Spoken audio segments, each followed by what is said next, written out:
Hey, welcome to Good Simple Food. I am Michael, and tonight we're going to make a gluten-free cheddar biscuits. Now, the reason I make this is my very good friend John, his body does not like gluten.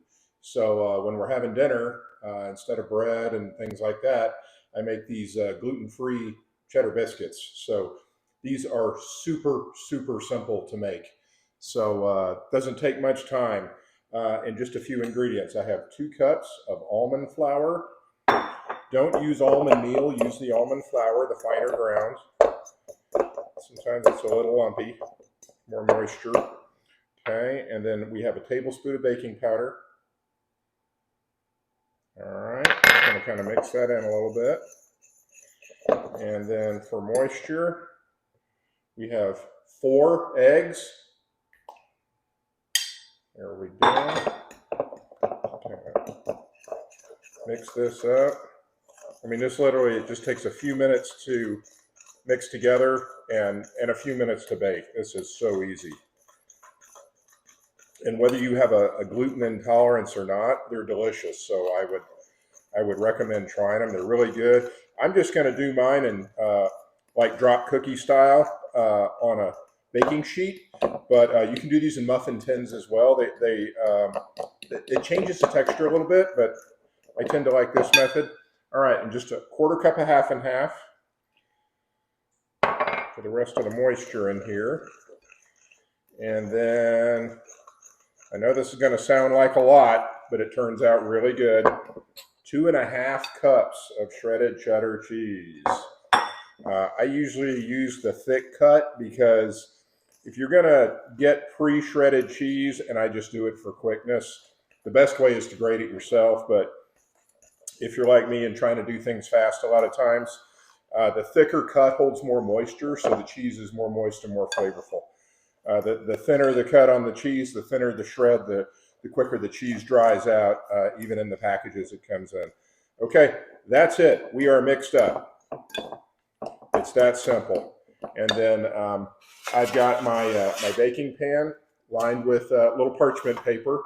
I've got my oven preheated to 350. And all I'm going to do here, now this will make about, it depends on how big you make them, but I usually get about 8 or so biscuits out of this. And I try to make them kind of tall. So otherwise they'll flatten out on you. I think they look better when they're kind of taller. And I'm just going to kind of go down the line and then go back with what's left. This is not an exact science, just get in there and do what looks right, eyeball it. There we go. And these will spread just a little bit, but not too much. All right.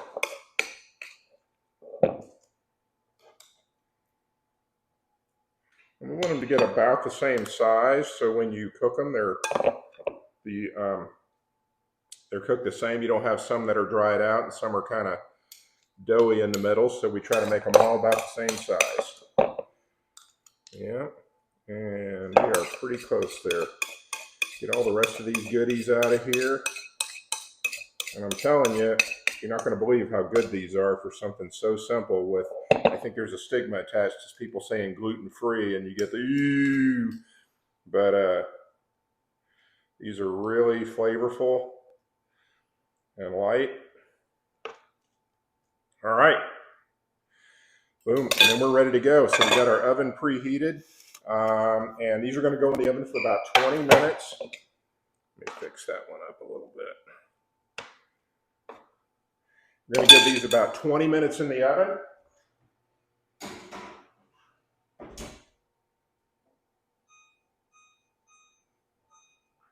All right, in 20 minutes, we'll check back and look at our final product. All right, it's been 20 minutes. Those look really good. I probably made them just a little bit too fat. If you make those a little smaller and put a couple of smaller ones, make 10 instead of 8, they won't grow together like that, but it doesn't affect the flavor at all. They're still really good. Here we go. So